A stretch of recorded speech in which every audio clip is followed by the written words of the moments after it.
அண்மை செய்தி 7 மாவட்டங்களில் கனமழைக்கு வாய்ப்பிருப்பதாக வானிலை ஆய்வு மையம் தெரிவித்திருக்கிறது. கோவை, நீலகிரி, திருப்பூர், சேலம், தேனி, திண்டுக்கல், ஈரோடு மாவட்டங்களில் இன்று கனமழைக்கு வாய்ப்பிருப்பதாக தெரிவிக்கப்பட்டிருக்கிறது.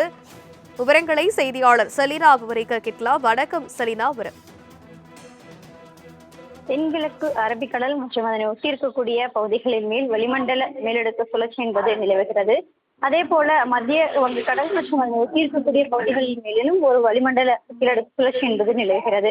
இதன் காரணமாக இன்று கோயம்புத்தூர், திருப்பூர், நீலகிரி, ஈரோடு, தேனி, சேலம், திண்டுக்கல் ஆகிய மாவட்டங்களில் இடி மின்னலுடன் கூடிய கனமழைக்கான வாய்ப்பு இருக்கக்கூடும் என்றும் 27 30 தேதி வரையிலும் காற்றுடன் கூடிய லேசானது முதல் மிதமான மழைக்கான வாய்ப்பு இருக்கக்கூடும் என்றும் வானிலை ஆய்வு மையம் தெரிவித்திருக்கிறது.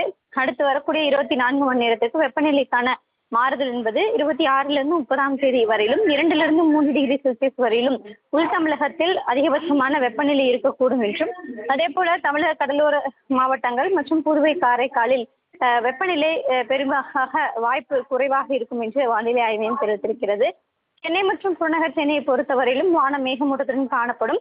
அதிகபட்சமான வெப்பநிலை 40 41 டிகிரி செல்சியஸ் வரையிலும் வெப்பநிலை இருக்கக்கூடும் என்றும், குறைந்தபட்ச வெப்பநிலை 29 30 டிகிரி செல்சியஸ் எச்சரிக்கை விடுக்கப்பட்டிருக்கிறது. விவரங்களுக்கு நன்றி செலினா.